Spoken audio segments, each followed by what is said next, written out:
I've forgotten something. I decided to take that portion that has the hair in it and put it in a paper weight that I'm creating. Okay, I need another layer to go over the top of it, but it'll seal that swatch of hair. In the event anybody ever needs it, that particular cake, or they look like urinal cakes a little bit, but that particular one will have what's needed for the DNA analysis to authenticate this piece of work, because that is made for a specific person, whoever they are, and it was donated to a thrift shop in Elevate Branson, Missouri, and I located it there. I've had it in my possession for a little bit, and it just got damaged. Like, it was weird.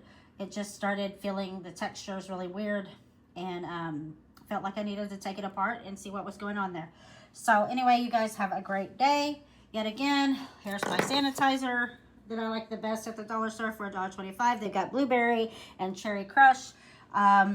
These are just some poker chips I found laying on the side of the road. Their monetary value I'm not real sure of. And I've got various different things for crafts that are just made to stimulate ideas. It's not anything hokey. It's just something that I started using because somebody clued me in on a way to come up with ideas. All right. And whether they come out very good or not, I can't promise anything just yet. But that one, I will try to set up a whatnot auction at some point if I can keep my feet grounded long enough to actually come up with something that doesn't look disproportionate, because the place that I live, the ground is not fully level. I'm on the second floor. Trying to move to the first floor, so the backs of most of my stuff need to be sanded down or left as a glump. And so these gummies will be a glump. And they have some, what appears to be seeds that were put in a rock tumbler.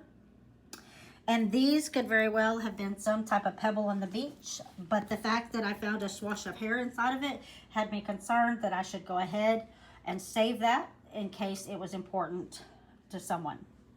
Okay, have a blessed day. I am T.M.I.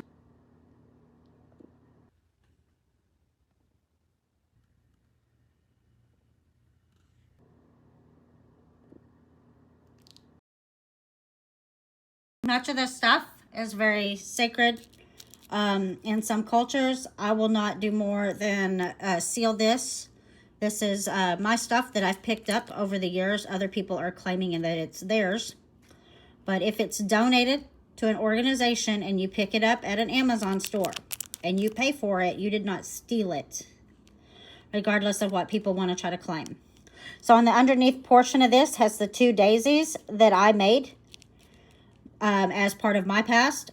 And this is putting this conch shell, and I'm putting the fluid over the back of it, which is the resin, to help dry. And since I'm not real sure if anything in my house is being tampered with for certain, I will probably put on hold my walk today and just wait to see until the resin dries, to make sure I keep a good eye that nobody messes with the hair swash, because it's just going to be a first-person analysis and just testimony that, yes, that's where I found it, and this is what I found it in. If anybody sees this online and says, that belongs to my family, and they want to know or tell the rest of the story, I'm doing my best to preserve it in a ethical and reminiscent of a way that I understand you're supposed to preserve such things. Okay, so the hollow point in there is part of a cigarette package. It has the swash of hair in there that is very similar to a dyed bleach blonde.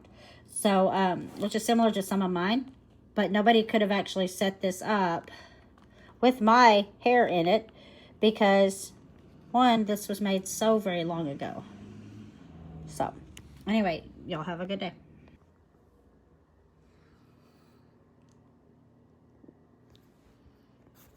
There it is. I dissected and took apart a conch bead necklace that I got for probably $2. But it had very highly expensive conch beads in it.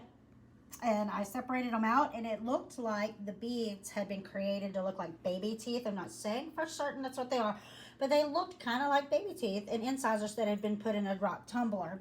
Now, whether teeth would actually stand up to such a thing with the enamel without falling apart, I cannot tell you. The rocks are just created to represent that. And at the center of it, I did locate, what I did save, was a strand of hair.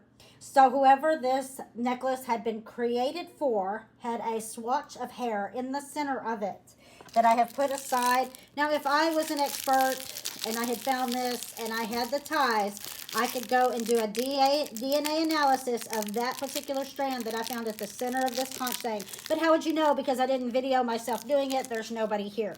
Anyway, I took what was left, and there is hair in the center of this necklace. So if you have conch bead necklaces, or you find any authentic ones, if you dismember them and take them apart, the seams of the center portion of it will have a swatch of hair of who they're in remembrance of.